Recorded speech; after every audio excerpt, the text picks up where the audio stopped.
اعوذ باللہ من الشیطان الرجیم بسم اللہ الرحمن الرحیم۔ تمام عزیز طلبہ اور طالبات، السلام علیکم ورحمۃ اللہ وبرکاتہ۔ عزیز طلبہ اور طالبات، پچھلے ویڈیو میں ہم نے مشقی سوالیہ پرچے کے 20 سوالات حل کر چکے تھے، تو آج ہم اسی سوالات کے آگے کے سوالات اور 20 حل کریں گے۔ مکمل 40 سوالات ہیں۔ ٹھیک ہے، چلیے دیکھیں گے اگلا سوال 21واں۔ پریس کے نمائندے اور سی آئی ڈی کے حلقے حیران تھے کہ ڈیش ڈیش۔ آپشنز: اے، کیا نوٹ کرے مولانا رجب اور ودیا چرن جی ایک ہو گئے۔ بی، کیا نوٹ کرے ودیا چرن جی پھر نفرت پھیلانے میں کامیاب ہو گئے۔ سی، کیا نوٹ کرے ودیا چرن جی تو مہاتما بن گئے۔ ڈی، کیا نوٹ کرے مولانا رجب اپنے مقصد میں کامیاب ہو گئے۔ دیکھیے عزیز طلبہ، پریس کے نمائندے اور سی آئی ڈی کے حلقے حیران تھے کہ کیوں حیران تھے؟ اس لیے کہ دیکھیے کیا نوٹ کرے کہ ودیا چرن جی تو مہاتما بن گئے، اس لیے وہ سی آئی ڈی کے حلقے پریس کے نمائندے حیران تھے۔ اگلا سوال، وہ نظم جس کے مصرعوں میں ارکان گھٹتے اور بڑھتے ہیں اور ردیف و قافیہ کی پابندی نہیں ہوتی۔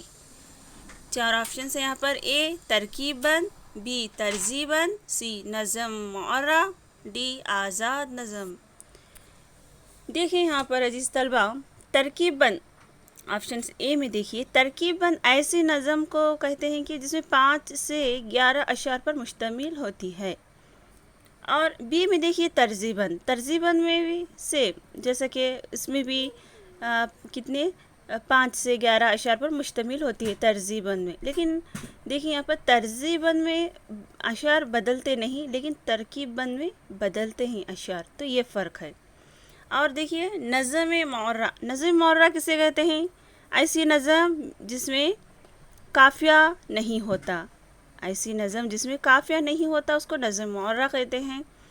آخر میں دیکھیے آزاد نظم، ایسی نظم جس میں مصرعوں میں ارکان گھٹتے بڑھتے ہوں، تو یہاں پر صحیح جواب ہے ڈی، آزاد نظم۔ اگلا سوال، ذیل میں اس شاعر کی نشاندہی کیجیے جسے الفاظ کا بادشاہ کہا جاتا ہے۔ آپشنز ہیں یہاں پر۔ اے، شوقِ کدوائی، بی، فراخ گورکھپوری، سی، علامہ اقبال، ڈی، میر انیس۔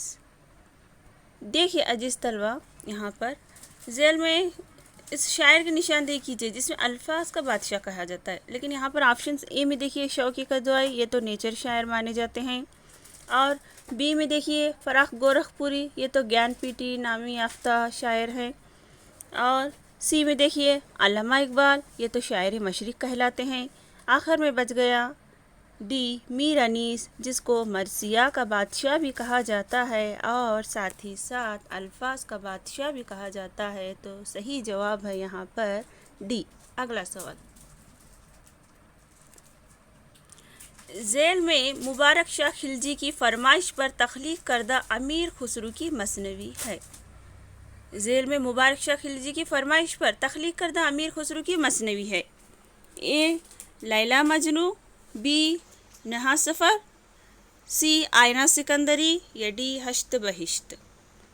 دیکھیں یہاں پر عزیز طلبہ، آپشنز اے میں دیکھیے لیلی مجنوں، اور لیلی مجنوں اور شیریں فرہاد اور آئینہ سکندری میں امیر خسرو اپنے تینوں بیٹوں کو خوب نصیحت کی، جس میں لیلی مجنوں، شیریں فرہاد اور آئینہ سکندری میں، اور مثنوی ہشت بہشت میں اپنی بیٹی کو باعفت پاک دامن رہنے کی تاکید کی۔ تو اس طرح سے دیکھیے بچ گیا بی، نہا سفر۔ نہا سفر جو ہے یہ جس کو مبارک شاہ خلجی کی فرمائش پر تخلیق کردہ امیر خسرو کی یہ مثنوی ہے، جہاں پر علاء الدین خلجی کے بیٹے مبارک شاہ خلجی کی فرمائش پر ایک مثنوی نہا سفر لکھی، جس کی تکمیل پر بادشاہ نے انہیں ہاتھی کے ہم وزن سونا دینے کا وعدہ کیا تھا، تو یہاں پر صحیح جواب ہے بی، نہا سفر۔ اگلا سوال، امیر خسرو کے پیر و مرشد جن کے ہاتھوں انہوں نے بیعت کی. امیر خسرو کے پیر و مرشد جن کے ہاتھوں انہوں نے بیعت کی. دیکھیے آپشن یہاں پر اے حضرت خواجہ بند نواز رحمۃ اللہ علیہ، بی حضرت خواجہ سید معین الدین چشتی رحمۃ اللہ علیہ، سی حضرت نظام الدین اولیاء رحمۃ اللہ علیہ، ڈی حضرت قطب الدین بختیاریہ کاکی رحمۃ اللہ علیہ. دیکھیں یہاں پر صحیح جواب کیا ہوگا. وہ صوفی، دیکھیں یہاں پر وہ صوفی ولی صفت شخص کون تھے جن کے ہاتھوں بیعت کی تھی. بیعت کسے کہتے ہیں؟ کوئی شخص یا صوفی کے ساتھ قسم اٹھاتا ہے تو ان کے بتائے ہوئے راستے پر چلے گا تو اس کو ہم بیعت کہتے ہیں. یہاں پر امیر خسرو جس کو اپنا سپر مرشد مانتے تھے تو وہ تھے سی حضرت نظام الدین اولیاء رحمۃ اللہ علیہ.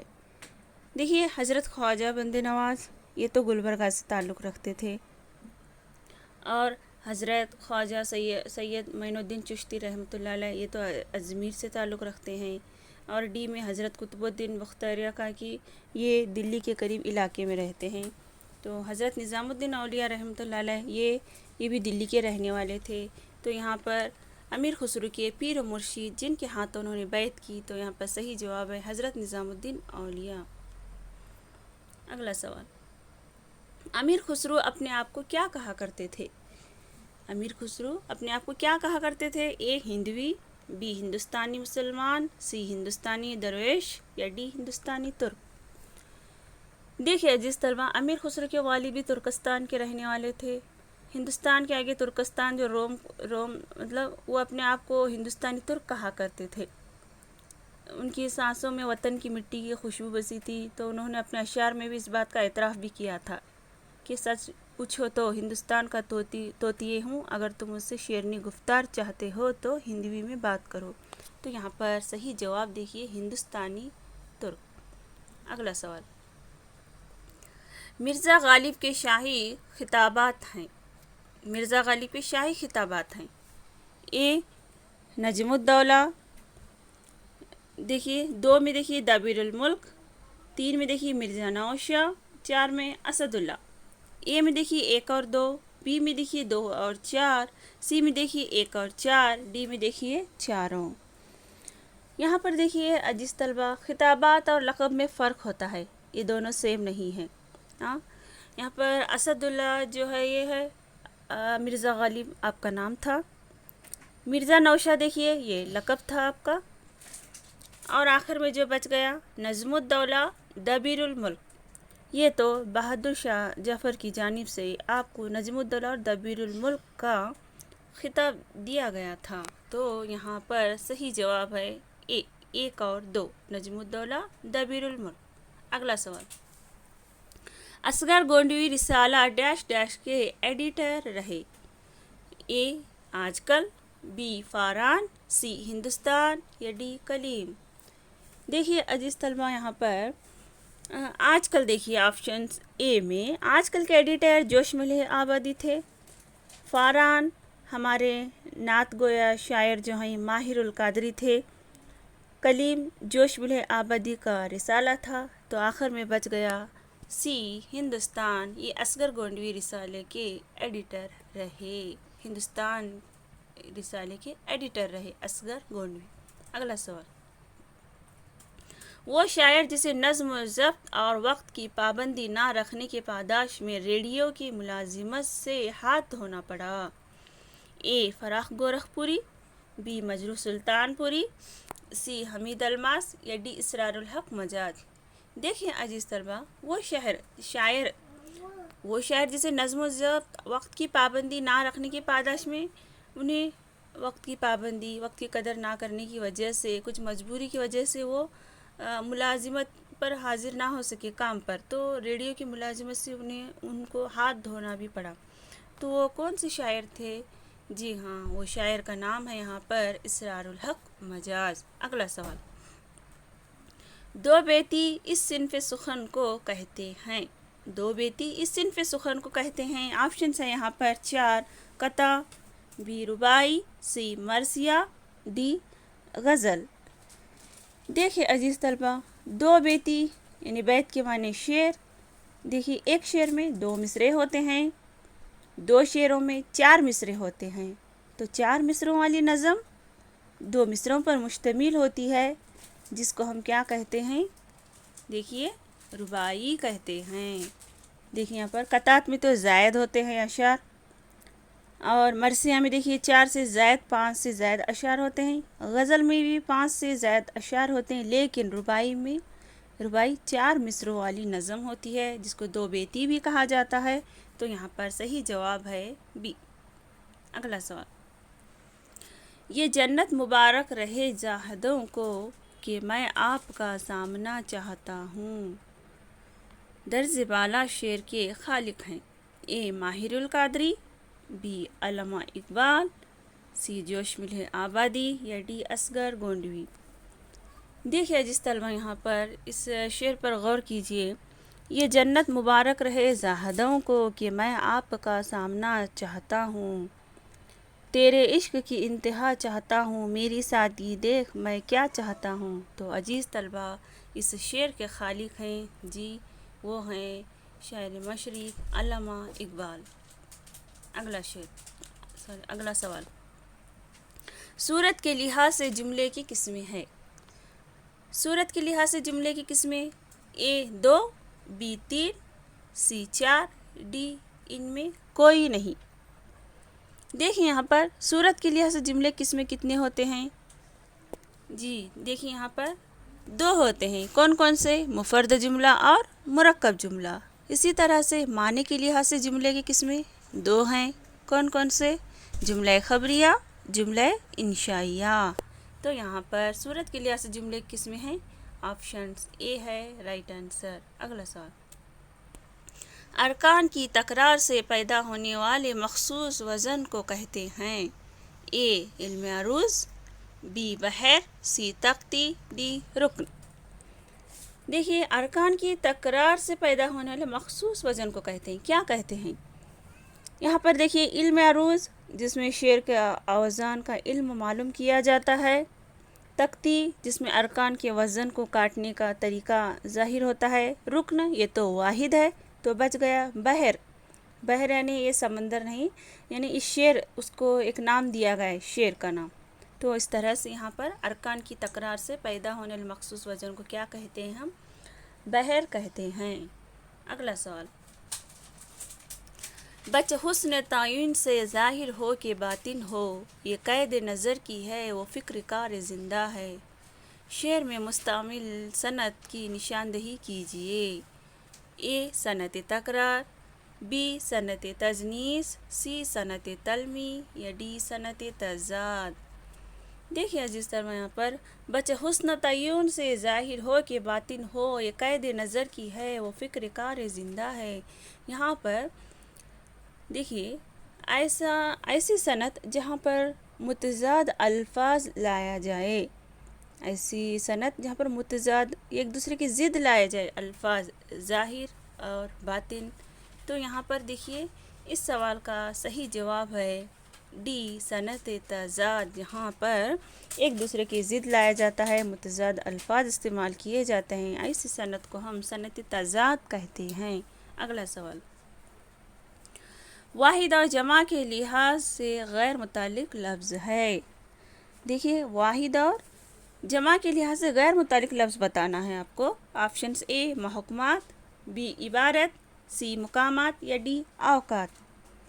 یہاں پر دیکھیے محکمات، دیکھیے محکمہ کی جمع محکمات، مقام کی جمع مقامات، وقت کی جمع اوقات. تو یہاں پر بچ گیا آخر میں بی عبارت. عبارت کیا ہے؟ یہ ایک واحد ہے. بقیہ جو ہیں باقی محکمات، مقامات، اوقات، یہ تمام کیا ہیں؟ یہ جمع ہے. واحد و جمع کے لحاظ سے غیر متعلق جو لفظ ہے یہاں پر کون سا ہے؟ بی عبارت. اگلا سوال. محاورہ ترکیب ترکی جواب دینا کے معنی ہیں. محاورہ ترکیب ترکی جواب دینا. اے جیسا کہے ویسے جواب دینا، بی طنز کرنا، سی الزام لگانا یا ڈی ترکی زبان میں جواب دینا. دیکھیے یہاں پر اس محاورے کا کیا مطلب ہے؟ جی یہاں پر صحیح جواب دیکھیے اس کا، جیسا کہے ویسے جواب دینا، یاد رکھیے۔ اگلا سوال، ذیل میں مرکب جملے کی مثال ہے۔ اے اردو شیریں زبان ہے، بی پرنسپل نے ساری زندگی تاریخ پڑھی اور پڑھائی تھی، سی ندیاں زمین کو سیراب کرتی ہیں، یا ڈی ناصر گھوم گھام کر آیا۔ دیکھیے عزیز طلبہ یہاں پر آپشن اے میں دیکھیے اردو شیریں زبان ہے، سی میں دیکھیے ندیاں زمین کو سیراب کرتی ہیں، ڈی میں دیکھیے ناصر گھوم گھام کر آیا۔ یہ تمام کیا ہیں؟ یہ مفرد جملے ہیں۔ اور بچ گیا بی، پرنسپل نے ساری زندگی تاریخ پڑھی اور پڑھائی تھی۔ جہاں پر ایسا جملہ جہاں پر حرف عطف کا استعمال کیا جاتا ہے اور لایا جاتا ہے تو ویسے جملے کو ہم مرکب جملہ کہتے ہیں، جس کی مثال ہے یہاں پر بی۔ اگلا سوال، جس جملے میں مسندالیہ اسم مسند فعل ہو وہ جملہ کہلاتا ہے۔ اے جملہ اسمیہ، بی جملہ فعلیہ، سی جملہ انشائیہ، یا ڈی جملہ خبریہ۔ دیکھیے عزیز طلبہ یہاں پر مسندالیہ اور مسند دونوں اسم ہو تو ایسا جملہ کیا کہلاتا ہے؟ جملہ اسمیہ۔